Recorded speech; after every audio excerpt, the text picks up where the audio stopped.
नमस्कार, फायदेमंद फंड्स में आपका स्वागत है। मैं हूं शैल भटनागर, आपके साथ जुड़ रहा हूं मुंबई स्टूडियो से।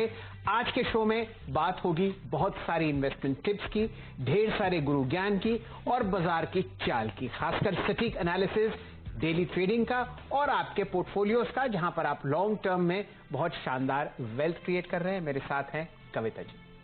शुक्रिया शैल जी। और गुरु ज्ञान की बात आपने यहाँ की है, टीचर्स डे का उपलक्ष्य भी है, तो उसी बहाने निवेश की सीख पर भी हमारा फोकस होगा। शो में हम लाइफ की तमाम स्टेजेस के मुताबिक प्लानिंग पर फोकस करते हैं और इसी कड़ी में आज शो की शुरुआत करेंगे सीनियर सिटीजन के साथ। और यहाँ मैं बात कर रही हूँ मुकुंद कुलकर्णी जी की, जिनका अगर आपको याद हो तो हमने पोर्टफोलियो ठीक किया था, लेकिन इनके पोर्टफोलियो की हम अपडेट लें उससे पहले आइए डालते हैं नजर मुकुंद कुलकर्णी पर।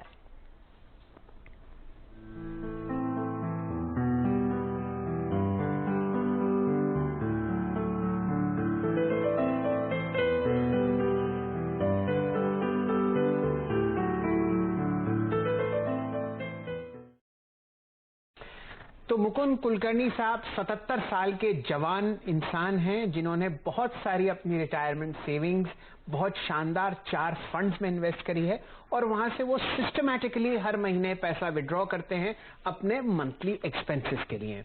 कौन कौन से ये 4 फंड्स हैं आपके सामने? बहुत शानदार टॉप क्वालिटी गिल्ड फंड है एसबीआई मैग्नम का, एचडीएफसी बैंकिंग और पीएसयू डेट फंड है, आईसीआईसीआई प्रू बॉन्ड फंड है और lastly union balanced advantage fund है। कुल मिला के हर एक फंड में 4 लाख रुपए की आपने रकम जमा करी है कुलकर्णी साहब ने।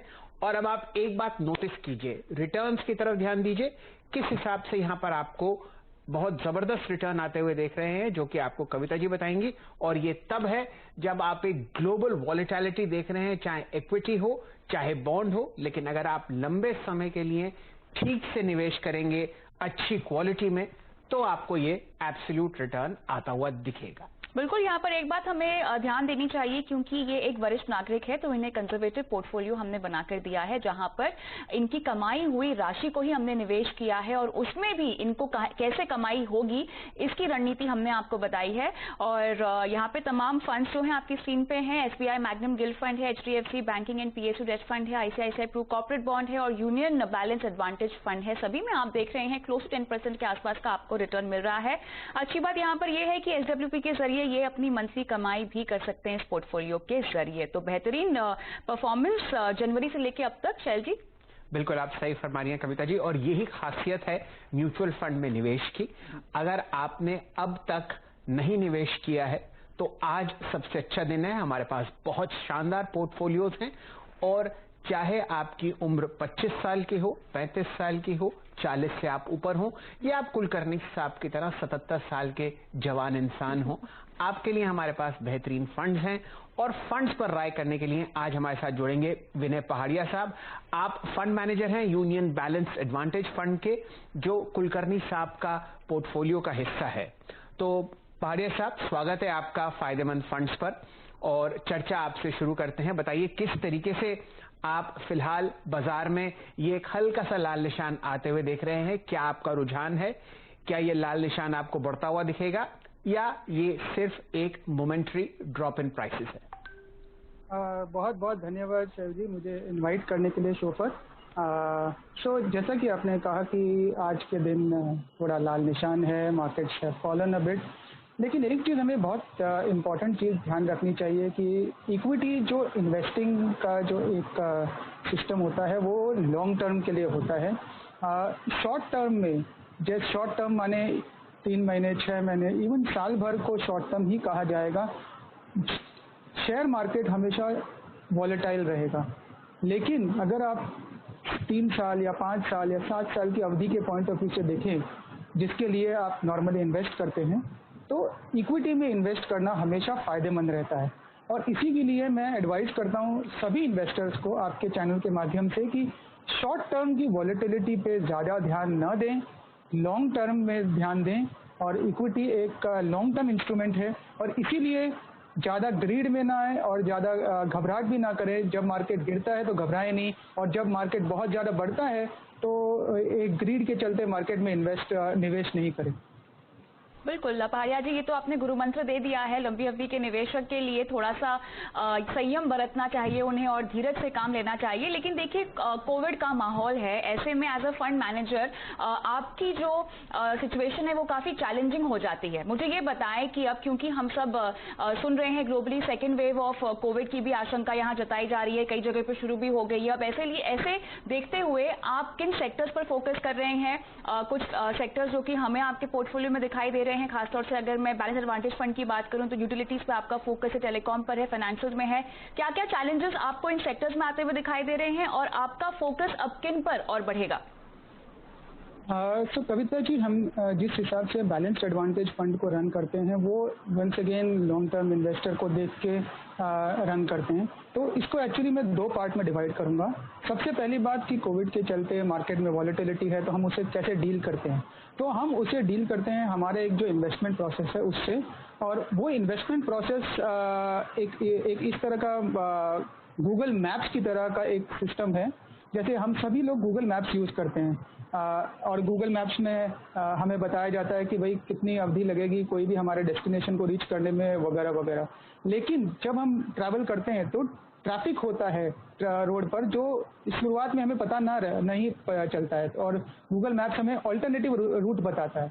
उसी तरह हमारा जो इन्वेस्टमेंट प्रोसेस है वो एक फेयर वैल्यू अप्रोच का प्रोसेस है, जो हमें बताता है कि भाई अगर कोई बिजनेस में कठिनाइयाँ आई है, कोई प्रॉब्लम्स आ रही है, तो कितना इम्पैक्ट बिजनेस में हो रहा है और किस टाइप के बिजनेस में इन्वेस्ट करना चाहिए। तो एक ऑल्टरनेट रूट की तरह हमें बताता है हमारा इन्वेस्टमेंट प्रोसेस। सो ये फेयर वैल्यू अप्रोच हमने बैलेंस एडवांटेज फंड में भी यूज किया है, जिसके चलते हमें ये अंडरस्टैंडिंग हुई कि मार्केट जितना गिरा था मार्च में, वो एक एक्सेसिव फॉल था, जिसके वजह से हमने हमारा इक्विटी एलोकेशन सिग्निफिकेंटली इंक्रीज कर लिया था। सो आपको एक पर्सपेक्टिव देने के लिए बताऊं कि जैसे जनवरी में हमारा एलोकेशन करीब 52% के आसपास था इक्विटी में, और ये 52% मार्च एंड में करीब 74% के आसपास हो गया। सो ये चीज़ आपको बताती है कि जैसे जैसे माहौल चेंज होता है वैसे वैसे बैलेंस एडवांटेज फंड का एलोकेशन चेंज होता है, जिससे इन्वेस्टर को कुछ करना नहीं पड़े। उसके लिए ये एक ऑटोमेटिक रूट है इन्वेस्ट करने का। उसका काम है सिर्फ निवेश करे और आराम से उसको लॉन्ग टर्म के लिए भूल जाए। हरिया साहब, एग्जैक्टली यही बात हम अपने दर्शकों और निवेशकों को बताते हैं कि आपका काम सिर्फ अपने बैंक अकाउंट को लिंक करना है इन बेहतरीन इक्विटी फंड से या डेट फंड से, और बाकी परेशानी, बाकी मुश्किलें, सारी रात जगना, मिडनाइट ऑयल बर्न करना, वो काम है फंड मैनेजर का, जो कि आप बखूबी निभा रहे हैं। मैं जरा आपका ध्यान केंद्रित करना चाहूंगा आपके सेक्टर एलोकेशंस पर। जब से कोविड की परेशानी आई है, आपका वेटेज आईटी और टेलीकॉम सेक्टर्स पर बढ़ता हुआ दिख रहा है। कुछ कारण होंगे इनके पीछे जो आप ऐसा कर रहे हैं। एक तो उस पर अपनी राय व्यक्त कीजिए, और फिर बात करेंगे बैंकिंग सेक्टर पर, जहां पर खासी परेशानी आपको आती हुई दिख रही है इस हफ्ते और शायद अगले हफ्ते भी। आपकी राय आईटी और टेलीकॉम पर। बिल्कुल सही आपने जज किया शैल जी। हमारा वेटेज जो फंड्स का है वो आईटी सेक्टर और टेलीकॉम सेक्टर में काफ़ी हमने बढ़ा लिया था कोविड के चलते। और जैसा कि मैंने आपको गूगल मैप्स के अप्रोच की तरह से बताया कि हमारा फेयर वैल्यू अप्रोच हमें बता रहा था कि जो आईटी सेक्टर है उसके अंदर जो वैल्यूएशन है वो बहुत अट्रैक्टिव है, और उसका जो बिजनेस पे इम्पैक्ट है वो बहुत लिमिटेड है। तो ये दोनों के चलते हमने देखा कि पोटेंशियल अपसाइड काफ़ी है डाउनसाइड के कंपैरिजन में, और इसीलिए हमने हमारा एक्सपोजर इंक्रीज किया आईटी सेक्टर में। दूसरी बात करते हैं टेलीकॉम सेक्टर की, तो वहाँ पे एक मल्टी ईयर अपॉर्चुनिटी हमें नज़र आ रही है, बिकॉज सेक्टर कंसोलिडेट हो रहा है और काफ़ी अवधि के बाद हमें कुछ प्राइसिंग पावर नज़र आ रहा है, जिसके वजह से जो सेक्टर के जो पार्टिसिपेंट्स हैं उनके return on capital significantly improve होने की एक्सपेक्टेशन है हमारी एनालिस्ट टीम को, जिसके चलते हमें ये पूरा सेक्टर भी अट्रैक्टिव लग रहा है। सो ये दो सेक्टर हमने हमारा सिग्निफिकेंटली एक्सपोजर बढ़ाया है पिछले 4 से 6 महीने में।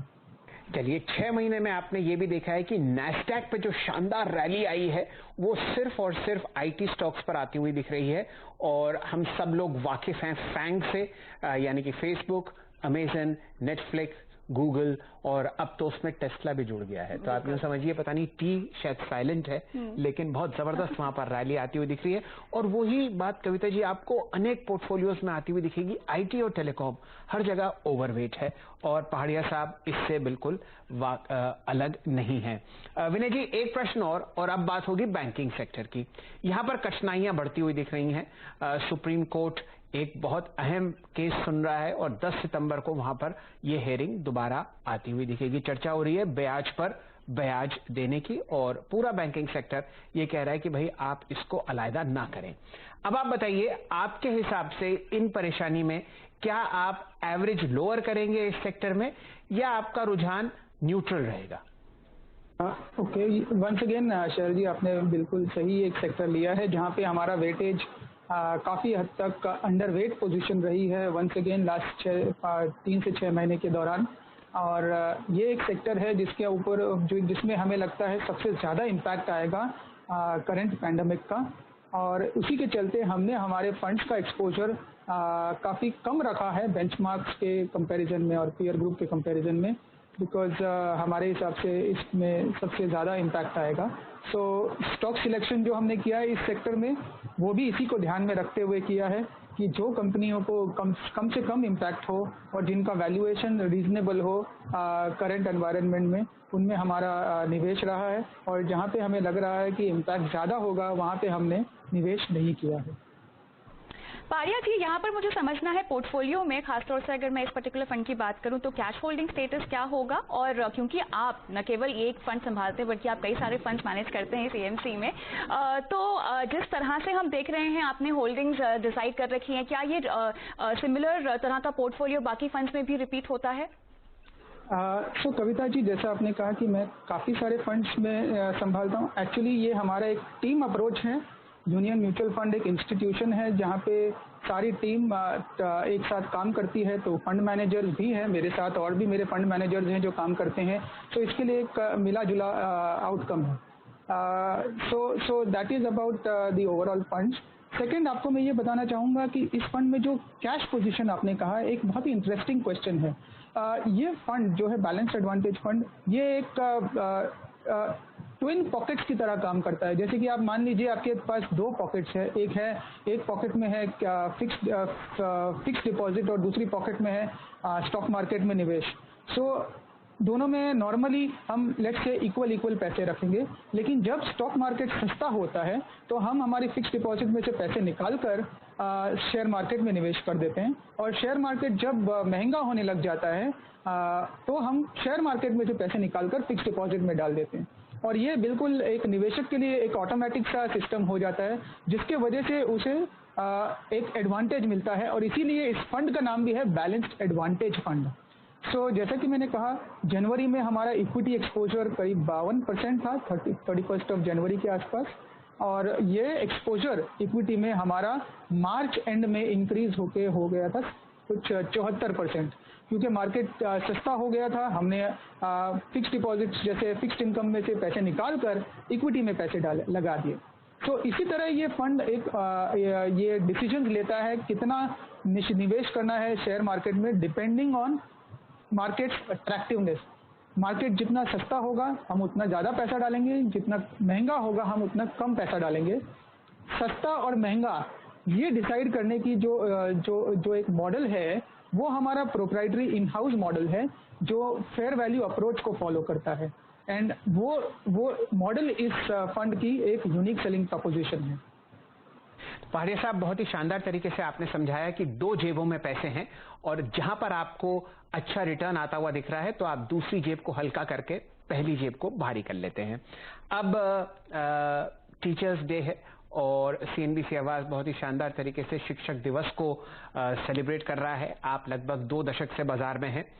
बताइए, कौन से ऐसे व्यक्ति हैं जिनकी वजह से आप ये बाजार में आए, और उनका लेखन या उनका इन्वेस्टिंग स्टाइल आपको पसंद है और वो आपको मदद करता है बहुत जबरदस्त पैसा बनाने में? बिल्कुल। सो मैं ऐसा बताना चाहूँगा कि पैसा कमाने के लिए बहुत ज़्यादा इंटेलिजेंट होने की ज़रूरत नहीं है। उसके लिए जो ज़रूरत है वो है एक माइंडसेट की। सो इंटेलिजेंस से ज़्यादा इन्वेस्टिंग में माइंडसेट की ज़रूरत है। और जिसके पास वो माइंडसेट आ जाता है, उसके पास एक पैसा कमाने की क्षमता भी आ जाती है। तो वो माइंडसेट लाने के लिए हर निवेशक को, कुछ इन्वेस्टर्स को पढ़ना चाहिए, कुछ फेमस इन्वेस्टर्स के बारे में पढ़ना चाहिए। सो जैसे फॉर एग्जांपल मैंने मेरे शुरुआती वर्षों में मैंने पढ़ा वॉरेन बुफे के लेखनों को।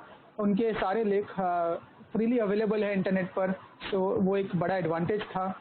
सो वॉरेन बुफे ने स्टार्टिंग में हमारे काफ़ी थिंकिंग को इन्फ्लुएंस किया, किस तरह से वैल्यू को जज करना चाहिए, कितना मार्केट में हमें मार्जिन ऑफ सेफ्टी के ऊपर ध्यान देना चाहिए। फिर एक और इन्वेस्टर हैं फिलिप फिशर, ये इन्होंने लिखी है किताब common stocks and uncommon profits 1960 के दशक में। सो इन्होंने बल दिया है कंपनियों की ग्रोथ के ऊपर कि किस तरह से हमें ग्रोइंग कंपनी के ऊपर ध्यान देना चाहिए और कौन सी ऐसी चीज़ें हैं कंपनियों में जो देखनी चाहिए, जिनके ऊपर हमें बल देना चाहिए लॉन्ग टर्म के पॉइंट ऑफ व्यू से।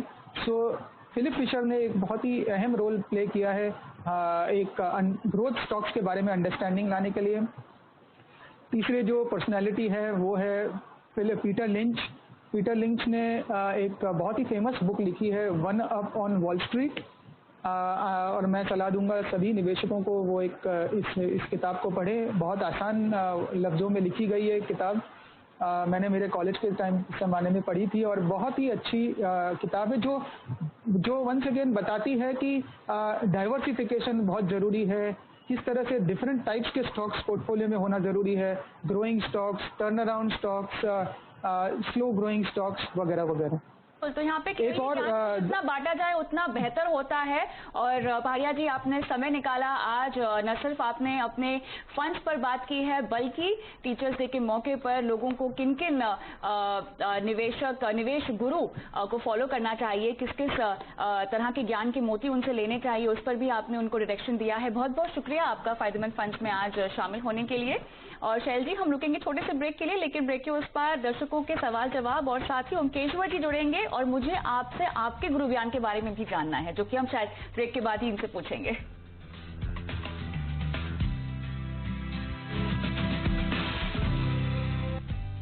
Welcome back. आप देख रहे हैं फायदेमंद फंड्स और शो का आखिरी पड़ाव, जहां पर हम सीधा जुड़ेंगे दर्शकों के साथ और इनके सवालों के जवाब देने के लिए हमारे साथ मौजूद है रैंक एमएफ के ओमकेश्वर सिंह जी। स्वागत है आपका ओमकेश्वर जी।